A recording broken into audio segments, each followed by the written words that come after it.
el general de hombres y mujeres libres Augusto C. Sandino aportó de manera importante a la lucha nacional y antiimperialista en Nicaragua, pero no solo en Nicaragua, se convirtió en un referente de la lucha nacional antiimperialista de América Latina y el Caribe y también del mundo.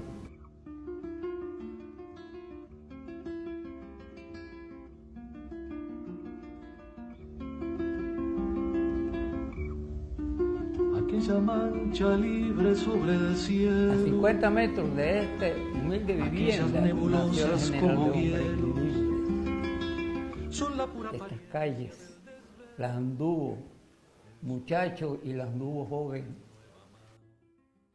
Altura que se sube hacia lo humano, sabe que ese signo es el sombrero en alto de Sandino.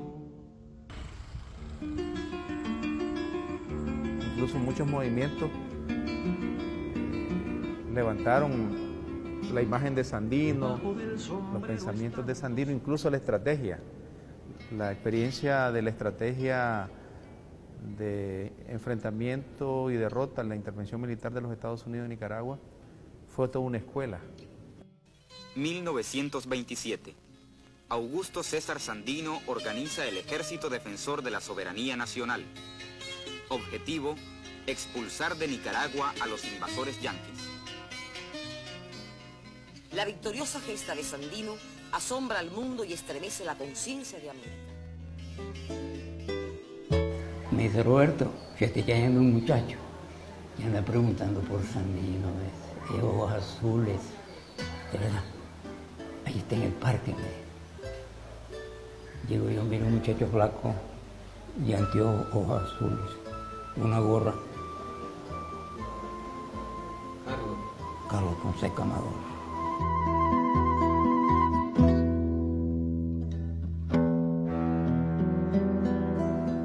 Entonces, en ese sentido también, muchos movimientos de liberación nacional que le siguieron a Sandino tomaron las enseñanzas. ¿Cómo hizo Sandino? Con un pequeño ejército de obreros y campesinos, enfrentar y derrotar a la potencia más grande del mundo, que era los Estados Unidos. Eso sirvió de mucha enseñanza. Incluso el Che Guevara ocupa, y luego el Frente Sandinista pues tomó esas enseñanzas a partir del estudio del comandante Carlos Fonseca, y sirvió también esa enseñanza guerrillera por la transformación de Nicaragua y en aquel momento sobre todo por lograr la defensa de la soberanía y la independencia de Nicaragua. Entonces el Frente Sandinista le da continuidad a esa experiencia, a ese legado de experiencia guerrillera, pero también sobre todo ese legado de lucha antiimperialista.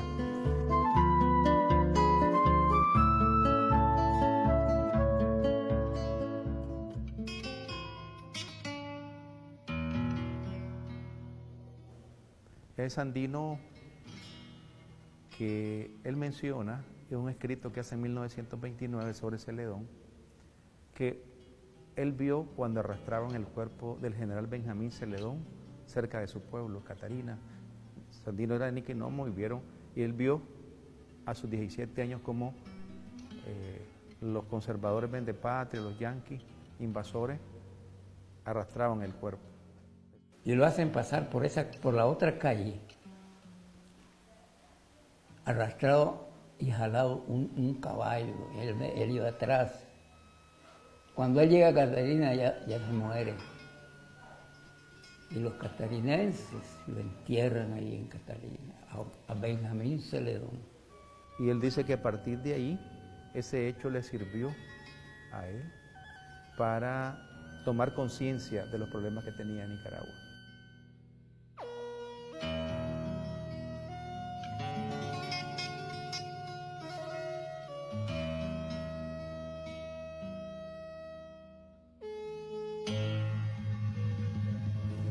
¿Por qué Sandino se va de Niquinón? ¿Por qué se hace grande?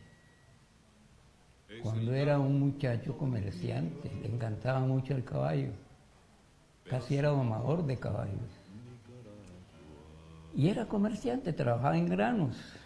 Es el canto de la sierra. Y luego sabemos que Sandino sale fuera de Niquinomo, trabaja en la costa caribe nicaragüense como obrero, luego en el Caribe centroamericano y termina en México, trabajando en las empresas norteamericanas, y se dio cuenta ahí, de viva voz, de lo que era la explotación de esas empresas, ¿verdad?, contra el trabajador, y la explotación de esas empresas contra los intereses nacionales de esos países, en este caso de México. Entonces ahí se fue forjando, o sea, hay una combinación de la forja de conciencia antiimperialista de Sandino con su conciencia de clase. Su origen, una madre pobre que tuvo muchos sufrimientos al inicio de su vida, ¿verdad?, y luego su condición de obrero en estas empresas lo hace ir tomando conciencia de clase. O sea, al final dice, solo los obreros y campesinos llegarán hasta el fin, solo su fuerza organizada logrará el triunfo. O sea, que la fuerza motora de las transformaciones y de la construcción de una nueva sociedad está en los obreros y campesinos, en el pueblo trabajador que decimos hoy. Y eso fue una construcción que tuvo Sandino, así como igualmente ese hecho que vio arrastrando al patriota Benjamín Celedón. Mi papá me cuenta que la casa estaba pegada con la casa cural. Invitan a ciertos liberales, va a venir a gusto, y lo fueron a ver a las 8 de la noche. Mi abuelo se lleva a mi papá. Y entonces dice, Julián, Augusto, este es mi hijo, ¿lo vas a poner a estudiar? Le dice, sí, claro.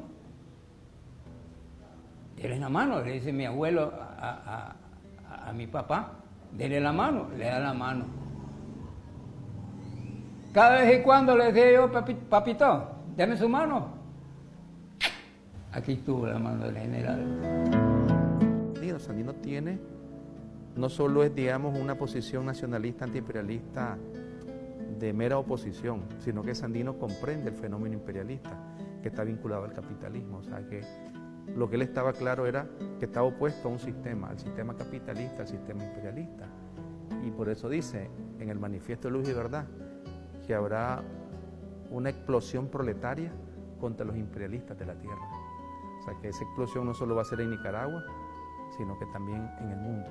O sea, por eso también Sandino tiene una visión amplia, una visión internacionalista. Por eso también el movimiento sandinista es un movimiento nacionalista, antiimperialista, internacionalista. Los pueblos, hermano mío, romperán las cadenas de la humillación con que nos han querido tener postergado los imperialistas de la tierra. Las trompetas que se oirán van a ser los clarines de guerra, entonando los himnos de la libertad de los pueblos oprimidos contra la injusticia de los opresores. La única que quedará hundida para siempre es la injusticia, y quedará el reino de la perfección, el amor con su hija predilecta, la justicia divina. Cábenos la honra, hermanos, de que hemos sido en Nicaragua los escogidos por la justicia divina, a principiar el juicio de la injusticia sobre la tierra.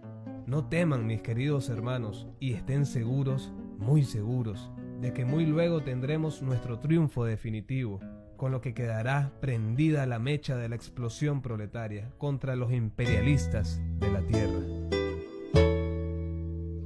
Toda esta conciencia nacional antiimperialista y toda esta conciencia de clase en beneficio del pueblo, de los trabajadores, de los campesinos, se consolida en México, en su estancia allá, en los primeros años de los años 20 del siglo XX en México. Entonces, él va a entrar en vinculación con el movimiento obrero mexicano, que era un movimiento muy influenciado por el anarquismo. O sea, que ellos tenían ideas libertarias, el socialismo libertario. De ese socialismo libertario es que Sandino toma la bandera rojinegra, porque los socialistas libertarios, o sea, los anarquistas, tenían la bandera rojinegra. Entonces, ese vínculo con el movimiento obrero, con los trabajadores, con el movimiento sindical revolucionario, consolida su conciencia de clase. Sandino fue un paisano común y corriente. Al nacer ahí, y al nacer mi abuelo, a escasos 50 metros de aquí, y otro amigo a 100 metros, se llamaba Eulalio Pavón. Fueron 3 amigos incondicionales, de a gusto. Nada de género, a gusto. Y jugaban la guerra. Y dicen que Augusto se decía el jefe, siendo uno de los menores.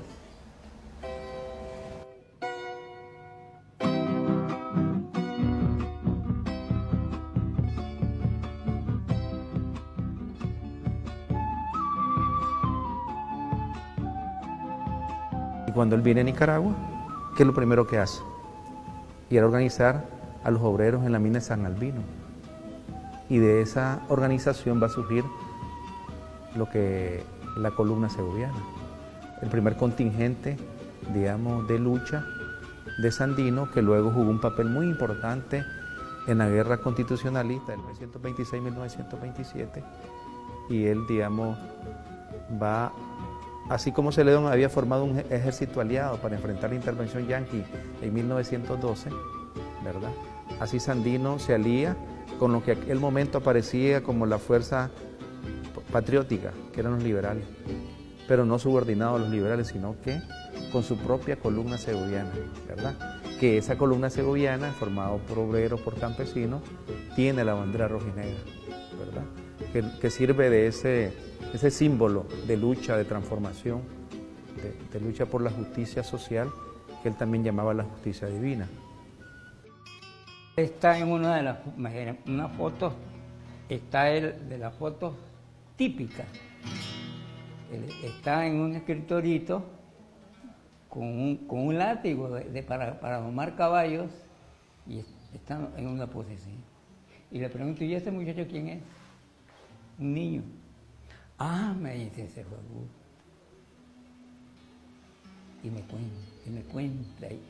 Y todos los días yo llegaba por la calle, pero era para preguntar, para darme cuenta de lo que ella me contaba.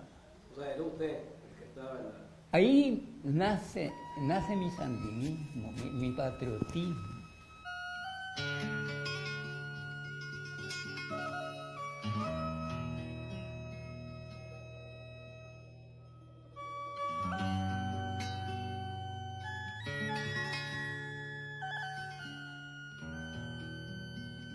El movimiento revolucionario surge con Sandino, con el movimiento sandinista que logró formar él. Y Sandino lo plantea con mucha visión, porque incluso antes de morirse Sandino dice, bueno, yo sé que voy a morir, pero aquí están estos muchachos que seguirán mi lucha y harán grandes cosas. Y esos muchachos fueron luego los muchachos del Frente Sandinista de Liberación Nacional, que el pueblo ya a finales de los años 70, en la lucha contra la dictadura, le decía a los muchachos. Y Sandino ya había preconizado eso antes de su muerte, antes de su asesinato. ¡Vivan los mártires y héroes! ¡Nos comprometemos a mantener inquebrantable esta unidad para conducir nuestra revolución popular sandinista hasta las últimas consecuencias! ¡Viva el Frente Sandinista de Liberación Nacional! ¡Viva el Frente Sandinista de Liberación Nacional! ¡Viva el Frente Sandinista de Liberación Nacional! ¡Patria libre! O sea, por eso Sandino tiene una relación entre nacionalismo, antiimperialismo e internacionalismo. O sea, es que el futuro de la humanidad debemos de, o sea, las soluciones, las construcciones de transformación no solo deben ser nacionales, sino en el mundo, internacionales, regionales. Y eso lo planteó claramente Sandino en varios escritos. Por ejemplo, en este manifiesto de Luz y Verdad de 1933, en el manifiesto que es el programa de realización del Supremo Sueño de Bolívar, porque Sandino planteó en 1929 primero la integración latinoamericana y caribeña en este programa, en este manifiesto, para darle continuidad a los ideales de Simón Bolívar. Y planteó la integración. Esa integración luego se ha hecho realidad con el ALBA. Los países del ALBA se han integrado para pensar en el desarrollo de nuestros pueblos en un tipo de relaciones diferentes, ¿no? Relaciones justas, de solidaridad complementaria, ¿verdad?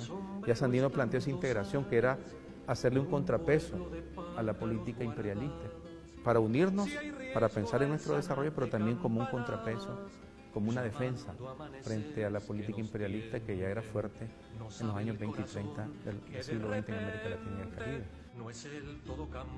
Muchas intervenciones militares extranjeras, mucho golpe de Estado, mucha inestabilidad. Y cuando le toca actuar a Sandino, igualmente, lo hace en el contexto de la guerra constitucionalista y luego en la guerra de liberación nacional que le encabezó. Y el pueblo llevaba más de 7 años de guerra y plantea, bueno, ya derrotamos la intervención militar, tenemos que continuar la lucha, ¿verdad?, por la soberanía de Nicaragua y por las libertades políticas de Nicaragua que no estaban aseguradas, porque a partir de su asesinato se instaló una dictadura en Nicaragua, que es la dictadura somocista.